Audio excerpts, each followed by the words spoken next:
man, hold on for a minute. Let me get right for a minute, man. Checking my Facebook page. Purchase your tracks today. And my Instagram page. And my Snapchat page. We'll get it back. See you flossing on Instagram, stay posting on Facebook. It's the I See What You're Doing podcast. I'm Mr. I See What You're Doing, and as always, I see what you're doing. Hey, it's 5 o'clock somewhere. It's definitely 5 o'clock right here on the I See What You're Doing podcast. And you know who I am. Let's get into it. A lot going on in the news. You know, my favorite station, politics. You know, I wanted to go over the headlines tonight because, and let you know up front, tonight's episode is not about headlines. It's about how headlines are created. As we went back last week, we talked about the media and how media gets presented, how they spread it, and how they shape what people believe. And before the truth even catches up, someone has formulated and came up with their own opinion or ideology about what's going on. Right now, we are going through it. We're living in a moment where it's not just about headlines. And we're living in a moment where information moves faster than verification, meaning that you get information today, no one stops to verify the information, except for right here, because I'm going to fact check it for you. So I give you the information for you to be informed and know exactly what you're talking about when you get into debates and conversations with people in social settings. We get news from everywhere. Right now, you got a supercomputer in your hand. News hits your phones. It hits your timelines. It hits your conversations. Before anyone has fully confirmed what's real and what's exaggerated and what's completely false. Again, we determine what's going on in our minds for ourselves. And then you have to question what's really true and what's really fake, what's fact and what's fiction. We got political imagery going viral. We are blurring the line between symbolism and strategy. We got claims about curing one of the world's most complex diseases, spreading across multiple countries without full confirmation. We got headlines that sound explosive, emotional, and divisive. Remember the word, and divisive, but don't always hold up under scrutiny. And at the same time, we're watching real global conflict unfold with real consequences. Lives being lost, tensions rising, and decisions being made that will shape the future. So the question isn't what's happening. The real question is what we're being told, and what are we being told and why. So let's get into our episode. Remember, the truth does get mixed up with narratives, and narratives get mixed up with emotion. And people don't respond to facts, they respond to what they believe. Again, making up your own thoughts and beliefs about what's happening. Now, beliefs are powerful, so let's not forget that. Not just on events, but on politics as well. So, the battle is for reality itself. And that's why I come here again. I come here to give you information so that you don't have to continue to fight consistently about what's going on in the news. I'm going to fact check it for you. Right? So,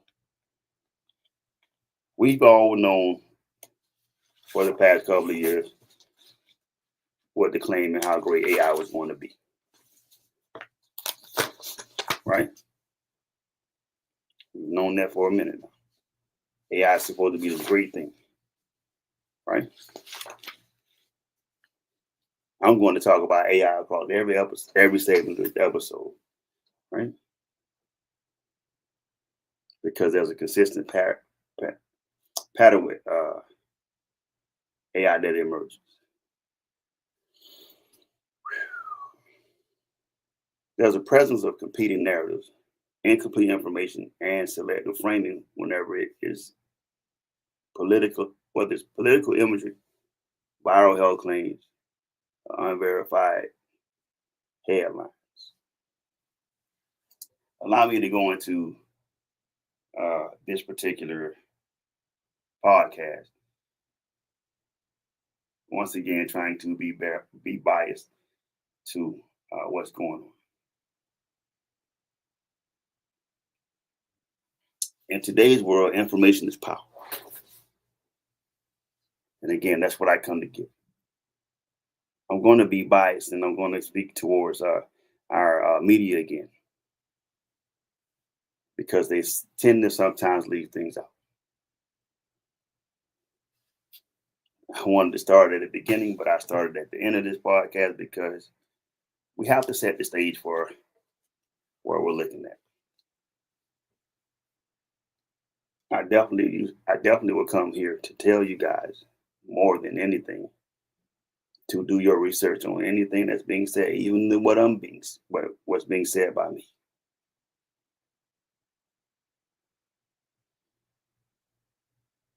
It's beginning to seem like information is moving at the speed of light here, and everything in the news reporters run a perpetual thing to make you panic or keep you in a stressful situation, to keep your mind going to where you can't function or achieve the things that you want to achieve.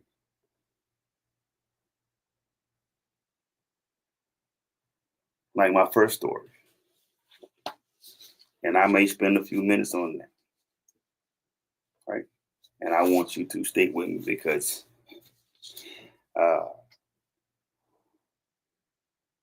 Donald Trump posted an AI generated image that depicted him as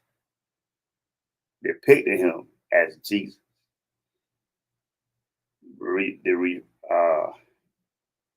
The retracted statement that the United States government made was it was a Christ-like position, placing his hands on the head of healing a man, and placing his hands on his head in the healing gesture.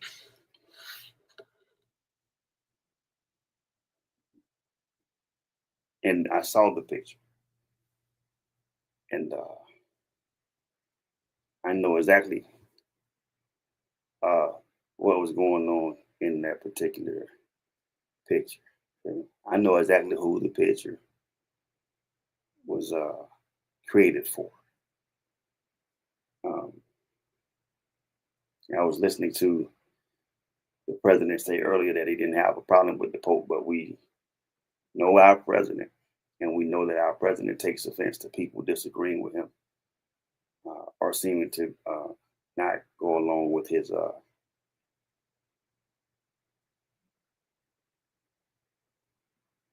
belief system, per se.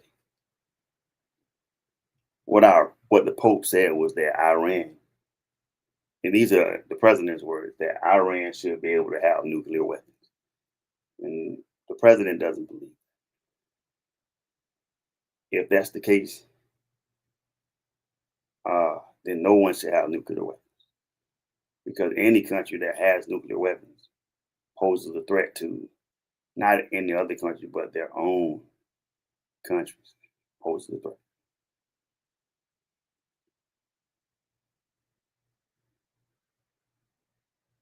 Let me read what I wrote down for you, because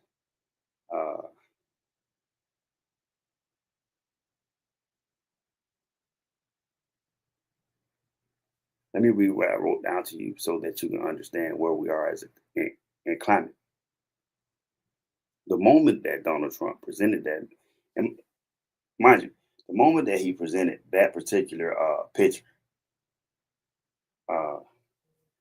it garnered concern at that particular moment, because I've been saying for the last couple of weeks, 2 or 3 weeks, you got to get this man under control. He is the greatest senior citizen on the planet, because he does whatever he wants to do, and nobody calls him out. They will quick to put this fire out, because this says a lot. This has the Democrats and Republicans pissed, because this is the God that you go to. This is the Son of the God. This is the Son of God. This is the Son of the one true God, the God that everyone goes to church and prays to. This is God that created heaven and earth. This is God who sent his Son to die on the cross for the sins of the world. Right? The political interpretation would be that our president could possibly be a godlike figure who has came to save and heal this planet, or heal the American people, make America great again.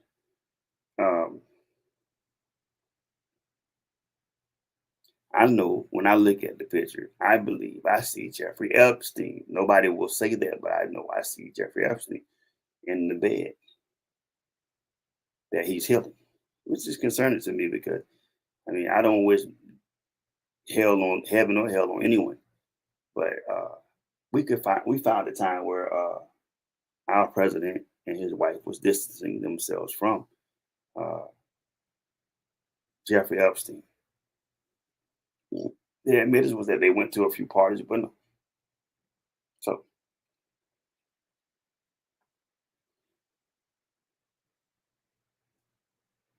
a lot of critics said this moment reflects increasing use of AI imagery in political communication.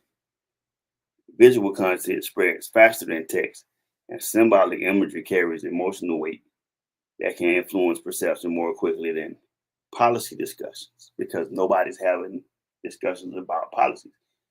What you're looking at is a distraction. And it always seems like whenever something crazy is going to happen, there's a distraction firsthand. There's a calm before the storm. This is the calm.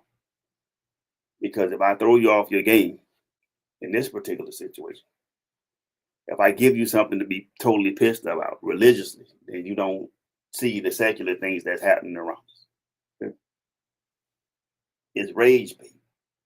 It's the bait and switch game that's being played with you right now.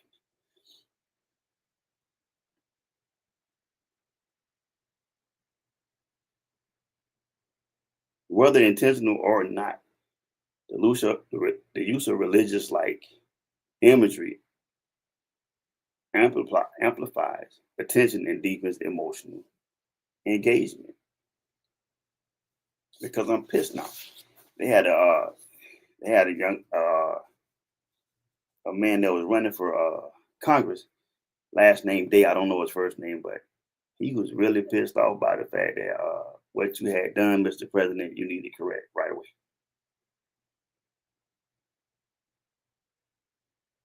He was really, really angry about that particular situation. I've come to tell you this so I can get into my shit, because whether imagery or not, you have to look at the bigger picture in the thing. The bigger picture is this right here. Who's manning the ship? Who is proofreading what the hell this dude is doing and saying we can't do that, we can't do this?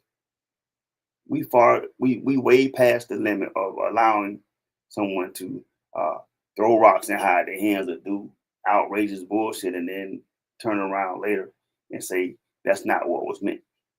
Remember, you get a chance to look at a thing, and then you get to determine whether it was right or wrong, or whether it was appropriate. You feel me? In this particular case, religiously, he took a strike at the Pope because the Pope is the holiest man on the planet socially.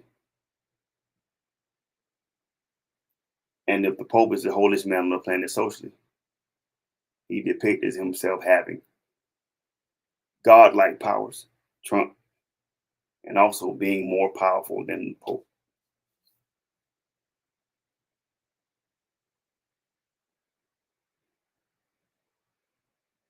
Some people say that this image should not be overanalyzed.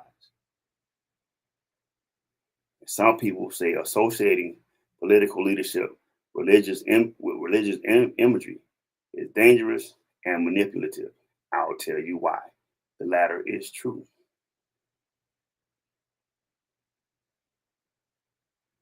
There was a thing called separation of church and state.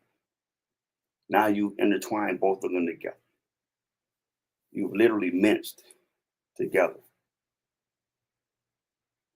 religion and politics. And hell, I get it. Everybody confesses and professes a God, Christian God, Buddhist, Antichrist, whatever the fuck you believe in. I'm not here to judge you for none of that. Whatever the case may be.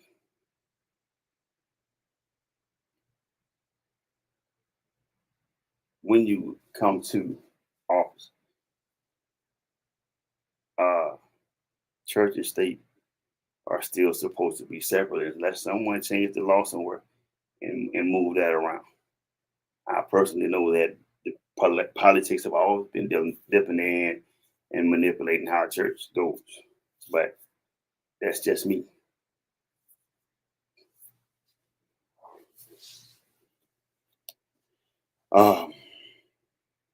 One thing is positive. It does catch your attention. It does catch your attention, and it does keep us talking about a president who I believe his popularity is fizzling out. But it does keep us talking about him and what he has done.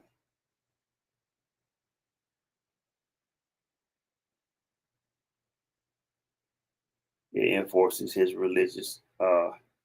it enforces his strength amongst Republicans that agree with him, because most Republicans now are totally tired of that shit.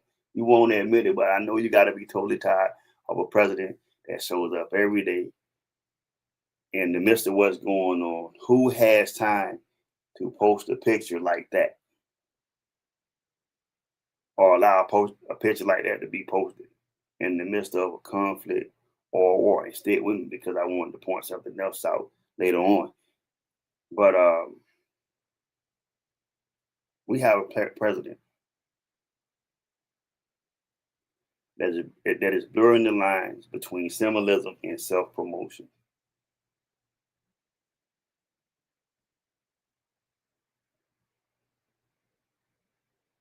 And he is risking alienating religious communities.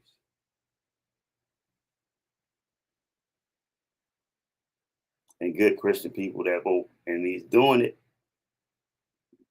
in the midst of midterms coming up, because it all falls back to politics and politicals. This is where politics and perception collide, because once imaginary becomes symbolic, it stops being about what's intended and becomes about how it's interpreted.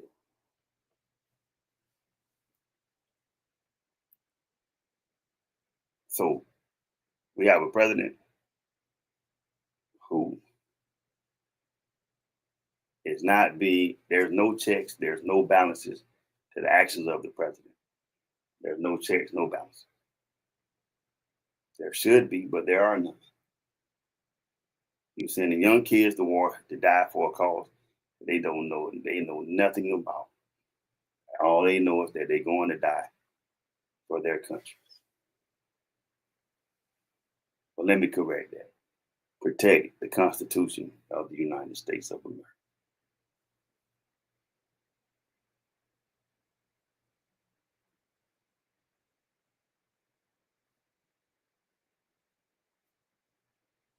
Let's move on to the next thing. There was a story that went out that said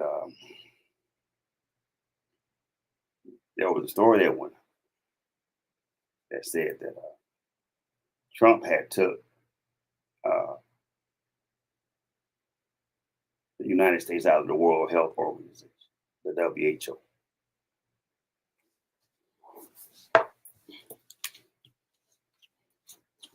And I wrote it down exactly how it came back to me. It said viral headlines began circulating across social media.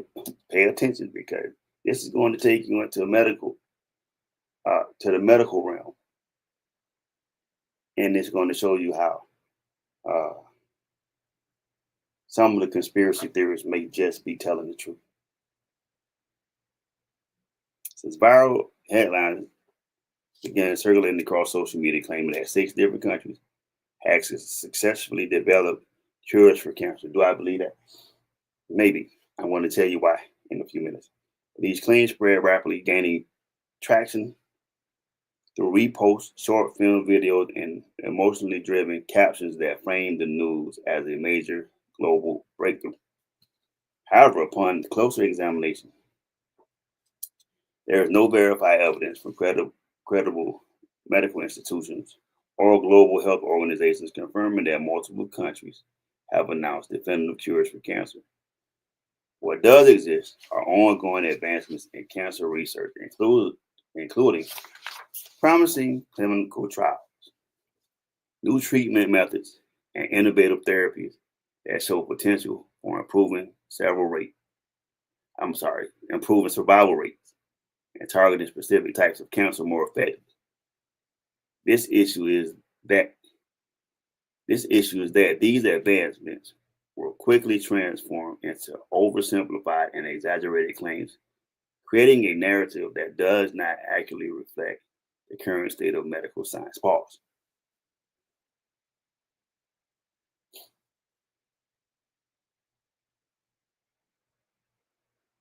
If they really, do you know how angry and fucking upset people would be to find out that there are actually cures for cancer? Just stop for a minute if you ever had a relative that had any form of cancer, prostate cancer, lung cancer, breast cancer, whatever, and you find out that they had a cure for it. It would probably offend you, right? Hell, just the thought of an advancement in treating it that 6 countries knew about and nobody else knew about is a crazy situation altogether. But then I remember something.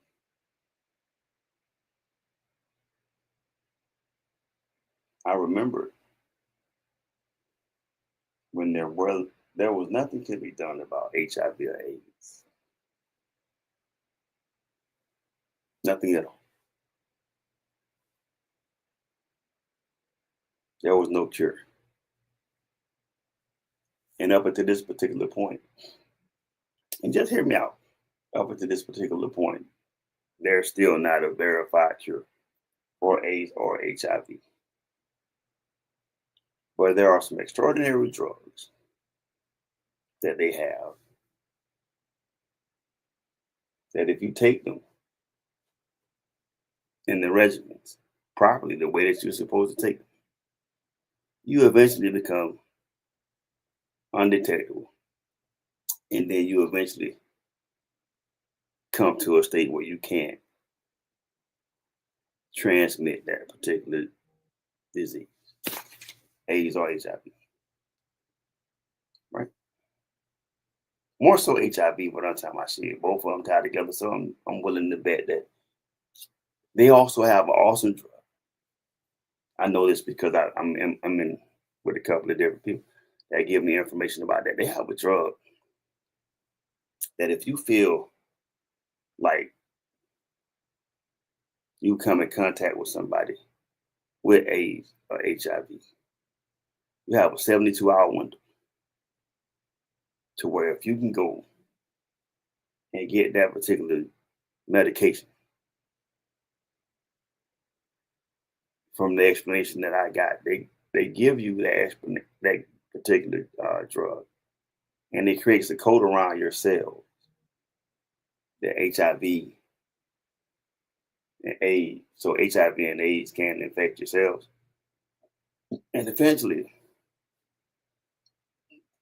it gets flushed out of your system.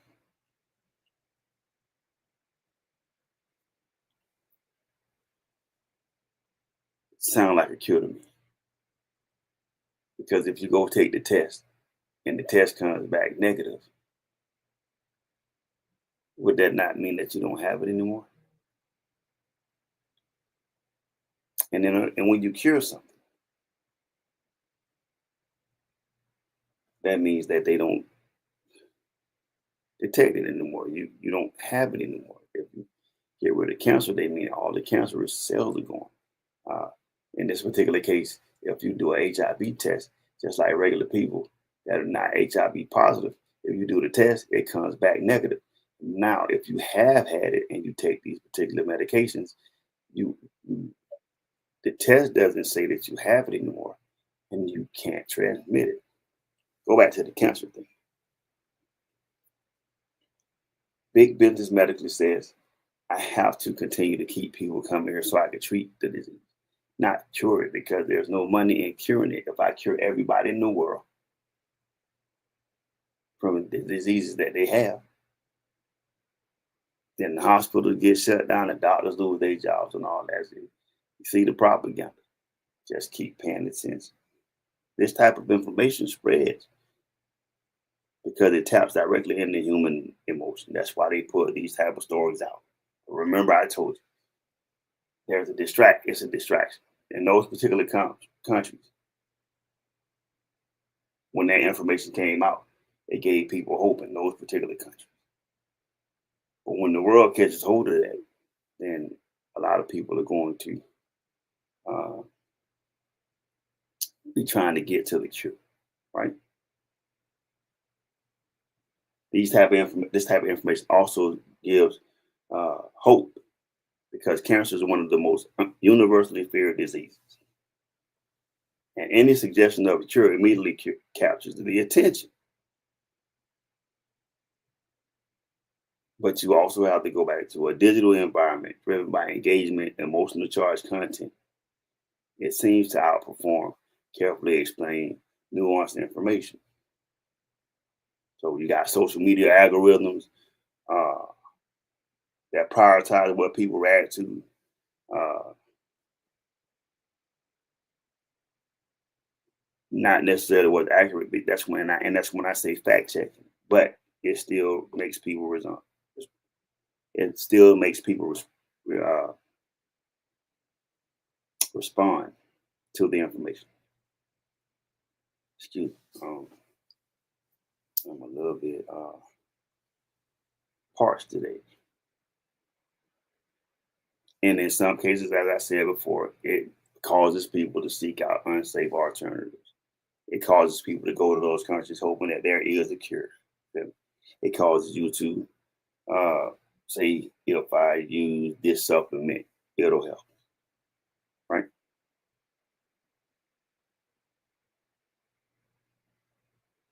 Now, when those particular things come out, you also have information that causes distrust in medical communities, because a lot of people tend to think I know it's a cure for it, and they won't, and they're not giving. And then they come back and they say, "Yeah, we have advancements in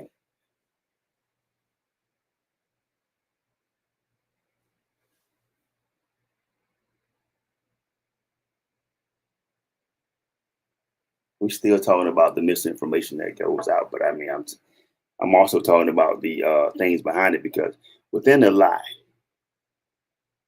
within any statement, there's facts inside of it. You just got to be able to figure out what the facts are.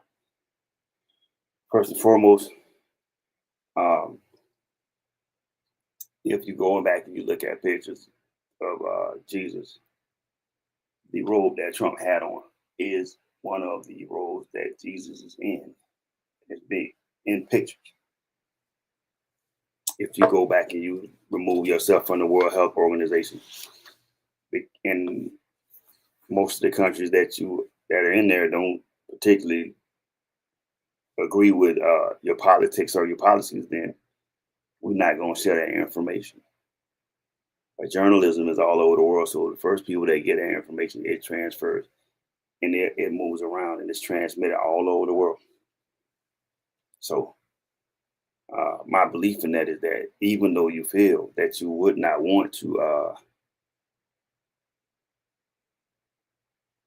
think that there's a cure and nobody's giving it to you, there could possibly be a cure, and they're not letting you know about it. Right. The next one is going to take me about 20 minutes, but I'm going to move into it. I'm going to read it word for word. I'm going to tell you what the headline says, then I'm going to uncap this shit, man. I'm going to get busy. Forgive me if it sounds like I'm being emotional, but this is the part of the show where you should turn your radio up and you should tap someone on the shoulder, because I'm going to get busy with this one right here. Right? It's probably going to trigger me. I hope it don't trigger you, but stick with me. Stick with me. Israel had a headline controversy, and I was curious about it. Because again, in the midst of war and all that shit, what do y'all find time to have conversations about anything else?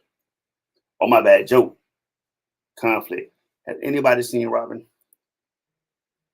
I didn't get a chance to shout out my people today. If anybody sees Robin, if anybody sees Joe, could you please have them to stop by? I miss you guys.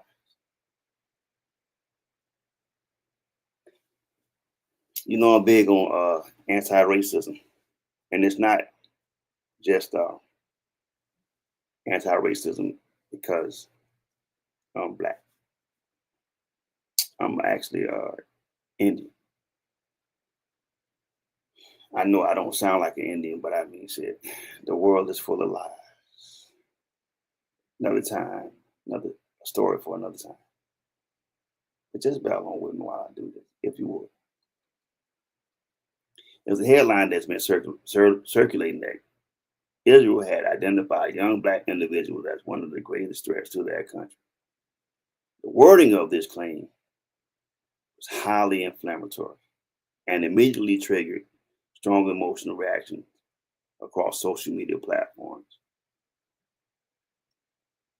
However, and despite the rapid spread of this narrative, there is no credible verification from established or reliable sources. Oh, here it comes. Oh, shit, here it comes. Confirming that such a statement was officially made.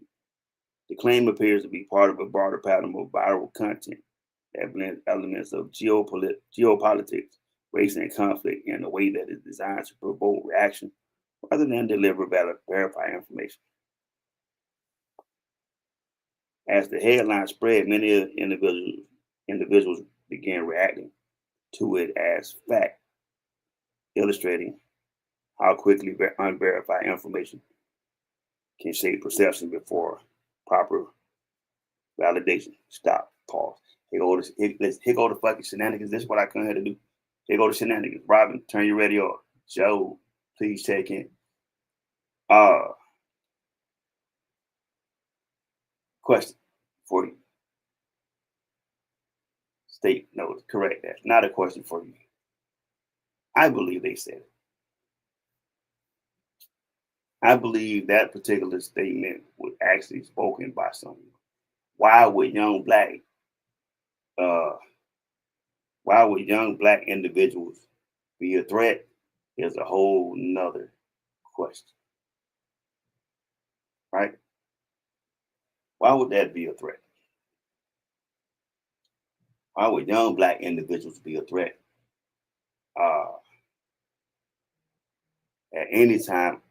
Well, right now, when there's bigger fish to fry, you guys are in the middle of a war. It's not a conflict. We're at war. Speaking of another war that I'm going to reference later on, but we are at war.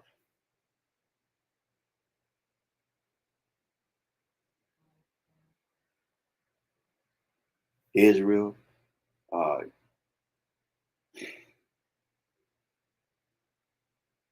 Israel, young black people should not be a problem. Young black individuals, unless there's a hidden secret behind why young black people would be a problem.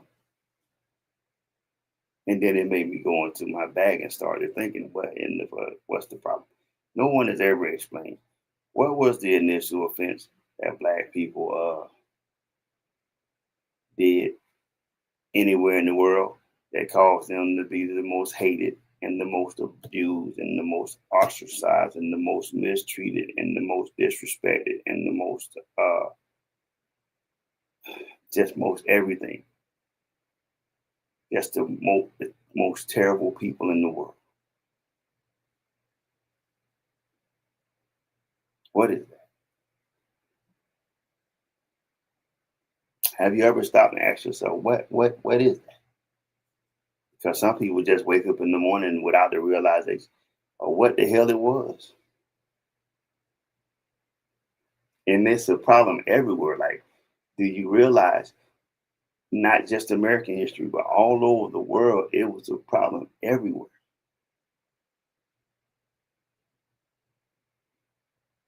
It was a problem everywhere. There was a problem with black people everywhere. Black people were in bondage everywhere. Willie Lynch came over from England to America with a Willie Lynch letter that told Americans how to deal with their slaves, which means that practice was administered somewhere else. Good. Amanda, hey sir, do you think Russia will sneak attack us? They are so quiet during this war. Oh no, hang on, Amanda. Amanda asked me if I thought Russia would sneak attack because they're so quiet during this war. Hang on, I'm gonna get to your answer.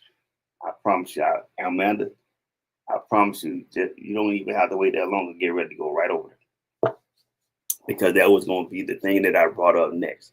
So just allow me, if you will. And I'm going to answer your question within my next segment, if you would allow. So,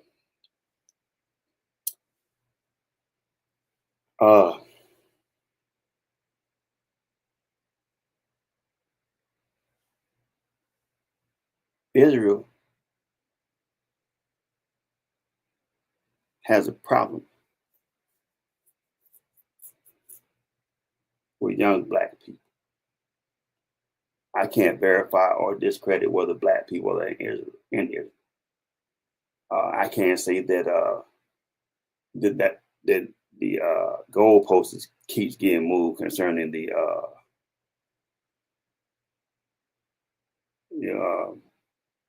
where the first and the oldest human remains were found on this planet. I believe at last check, it was Africa. And then geographically, you start to concern yourself with all of the places that exist within inside Africa and the surrounding areas. And then you would be able to identify why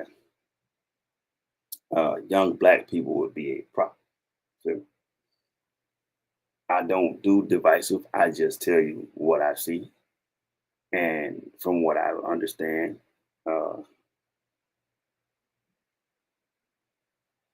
the history books are not written properly, and everywhere that history is written, people of color, African Americans, or Black people, or whatever you want to call them, indigenous people, have always been written in the history as being less than 3/4 of a human and things like that. But the bill becomes due, right? And that's the problem that we're looking at now. The bill comes due. Whether you want to pay, for your sins or not, per the United Nations, slavery and the transatlantic slave trade was a crime against the worst crime against humanity. I spoke up and said, not against humanity, against the slaves that were in the transatlantic slave trade. Everything, when it's time for somebody to be held accountable for their actions, is always written up as an all-inclusive situation, a crime against humanity, right? And then I want to remind you of something. What was once a human being in another land became 3/4 of a human being. Need I say more? 3/4 of a human being in another land. Not even considered to be human, considered to be livestock. Right? And only now, this far along in the game, or this far along in history, do we want to double back now and say it was an atrocity against, or the greatest crime against humanity. When you know that time is up and you done played all you can play and you did all you can do, so the truth has to come out. The truth has to come out. Since we started out with religion, let me just say this: the truth has to come out, because you can't get into heaven with a lie. You can't get into heaven living the lie. You have to repent for your sins before you get a chance to go into heaven. Otherwise, your judgment says that you're supposed to be in hell. No one wants to go to hell. Devil's advocate, if you would. This type of content spreads because it's engineered to trigger emotional responses, specifically anger, fear, and division.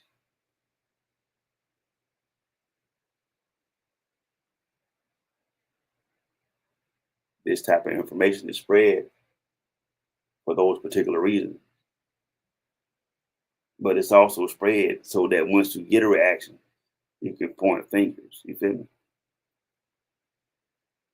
Talk about savages. And you talk about those particular labels, right?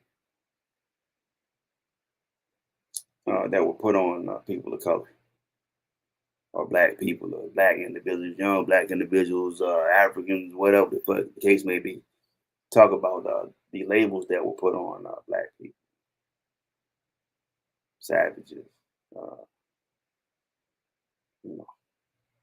all of the bad shit that happened in this particular world that has ever been done has been perpetrated by Black people.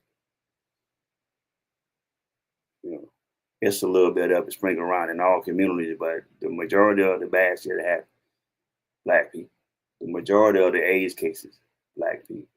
The majority of Black people. You feel me? Can't be true. Just like I believe that Black people are not Israel's biggest problem.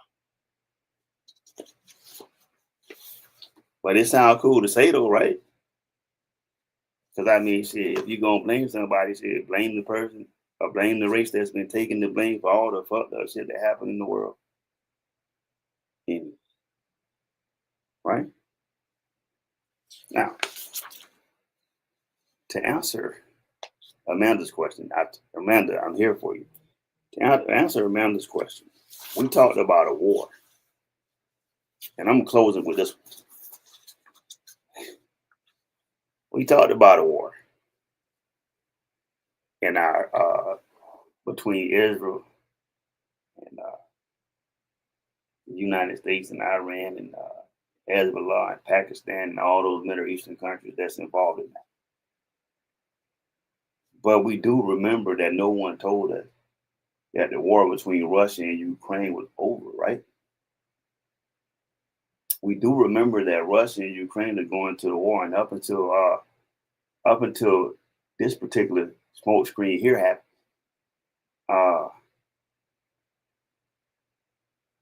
the United States was assisting with negotiations between Russia and Ukraine about ending their war, right?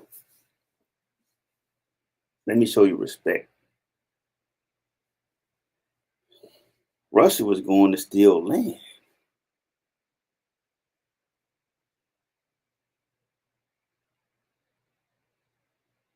No one has said anything. We've talked about nuclear weapons in Iran more than this particular era of presidency. And it's always a war.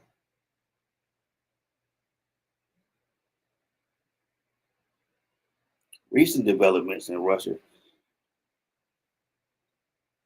and Ukraine and in the Russian and Ukraine war indicate one of the deadliest escalations in recent months. That means the escalation went up. Nobody's talking about this. Man, nobody's talking about Ukraine. Nobody's talking about Russia and the escalation in their war.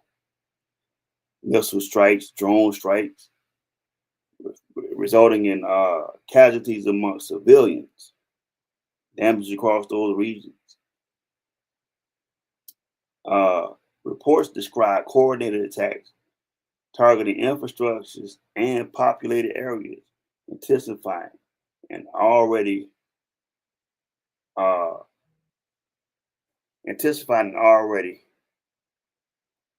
prolonged conflict. Both of them still aggressive. Both of them still fighting. Both of them still at war. You feel me? Both of them still at war. We still watching you. We're not able to see Ukraine and the Russian war because the United States and Iran have overshadowed a war that was already happening. So there's not just one war happening here. There's two. We are in the midst of two wars.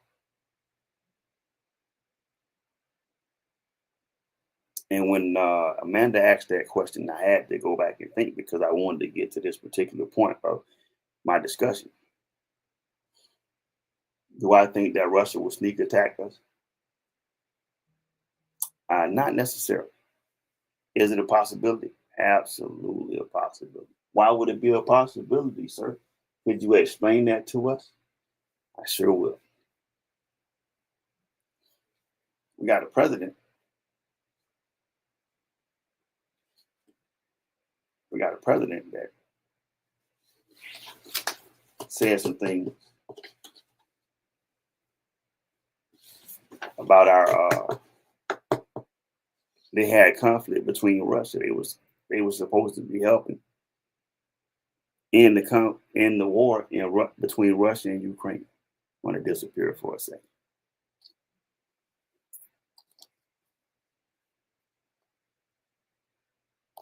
I'm back. Listen, there was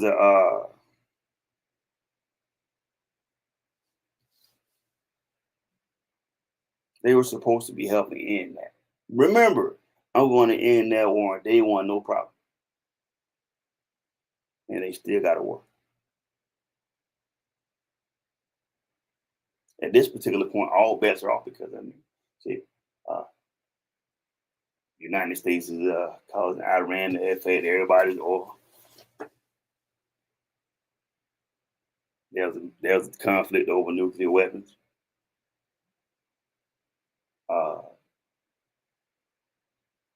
anything that gets said toward Putin and Russia shit. Putin stand up and say he'll respond to it like shit. I'm not the one to play with. Basically, is what he's saying. And nobody talks about a few months ago when they were saying they were Russian submarines off the coast of off the east coast of the United States. And if the United States is preoccupied with that particular war, then with war with Iran, then how many times has Russia been to Cuba and down that way in their submarines, right? That was the United States was actively trying to stop Russia from interacting and communicating with Cuba. And now all the attention has turned to Iran. There was a 10-day ceasefire between Israel and Pakistan, I believe. If it's not Pakistan, Israel, and it's weird because Israel is in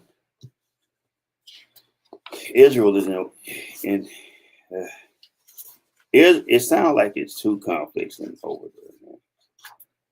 Iran is fighting with the United States. Israel is fighting with somebody else, and then the United States and Israel are in cahoots with each other. Iran and the United States had a 10-day ceasefire, and the United States apparently both of them violated that ceasefire. And now Israel and whoever they at war with, I'm over the thing now. I think you should bring all the key people that you sent to war home, and really have a diplomatic conversation to try to figure this thing out without having to drop bombs and put innocent lives at risk, and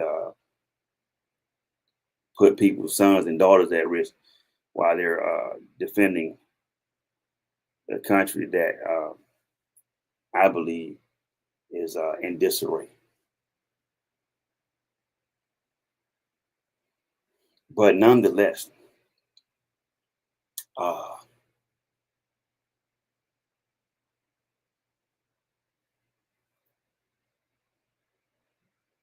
there could possibly be a sneak attack, but I would think, what's the reason? You feel me? What does Russia have to gain from sneak attacking us? I mean, how many wars can you have going on? Yeah. Not to mention the fact of this right here. Nobody ever understands it. Just think for a minute what I'm going to tell you. You're saying you got troops all over the world, but you got troops involved in two different wars. Because remember,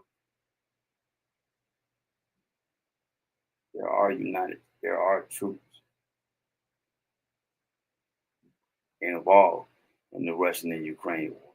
Whether they tell you that or not, there it is. For the president to be speaking up and having negotiations with Ukraine's president, because I don't remember him visibly televising a meeting in the White House between him and Putin. Which I mean, shit, they partners anyway. All this is the game, but they partners anyway. I don't believe that him and Putin had a discussion about a ceasefire in Ukraine. So, yeah, Amanda, there could possibly be. I don't see why it would not. Shit, at this particular point, all bets are off. I believe that we are more vulnerable right now than we've ever been as a country.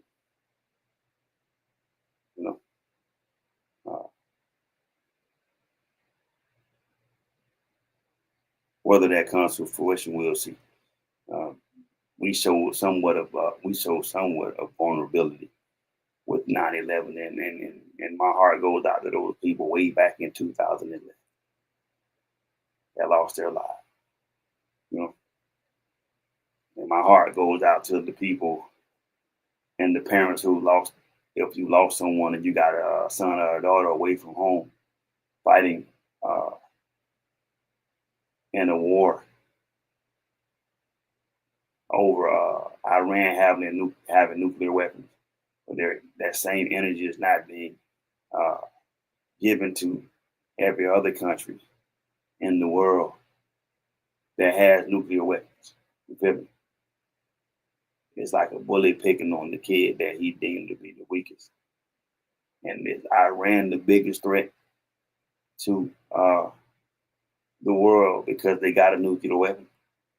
Because there's countries out here that have long-range missiles and nuclear weapon programs and everything, and nobody said anything. Nobody's going into their countries and going to war with them or anything. I frankly believe shit. I went and got the nuclear weapons because everybody else got them. Am I saying that they right? Absolutely not. I think that everybody should just disband their nuclear programs. And if you have a problem with somebody, load up 100, 200, 300 soldiers and go do some hand-to-hand combat. At least at that point, you got a better chance of more people coming home. Instead of putting them in coffins and putting a flag on them and sending them back to their people after they losing their lives, and all you can bring them is a flag.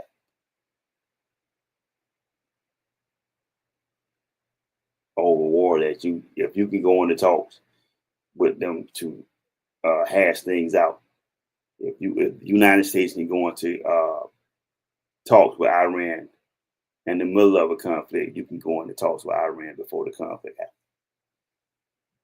That's something that can be done before the conflict happens. Those particular conflicts should be last resort.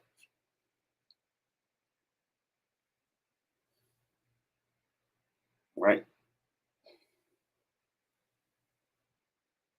I know this was my old format, but at this particular point, I tried to go with my new format, but my mind gets clouded when I think about total fuckery and bullshit. And I just believe for my own mental health, I want to thank you guys for listening, but for my own mental health, I wanted to be as real as possible with you. And you should probably think about that as well. I'm fed up with this shit, man. Clearly, I'm fed up with this shit, man. And not just for me, but for America as a whole. Because this country doesn't deserve what it's going through right now.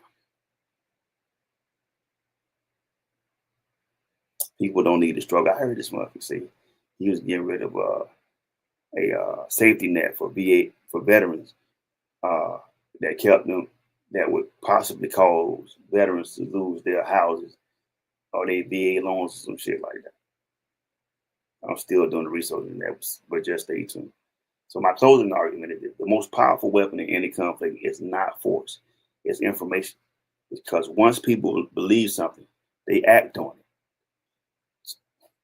it. Somebody believe that they should take a gun out and go shoot up a college. And on and on and on. And once they act on it, outcomes begin to change. That's why it's not enough to just hear what's being said. You have to understand why it's being said, how it's being framed, who benefits from it.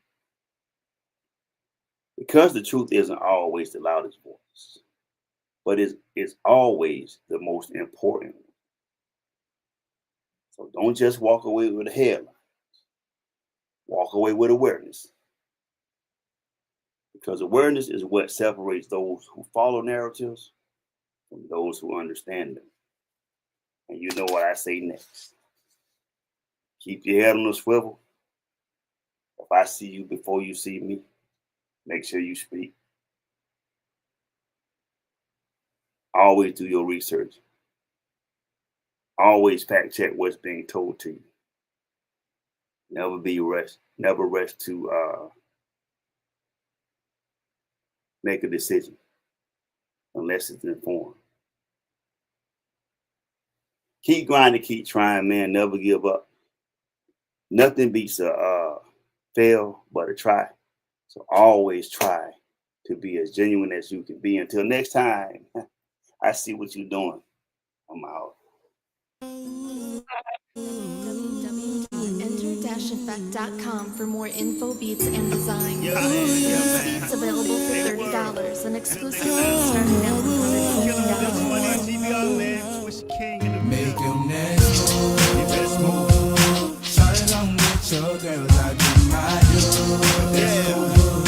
And we can all go. Hey, man, I'm going in there with this one here, man. CBR the team.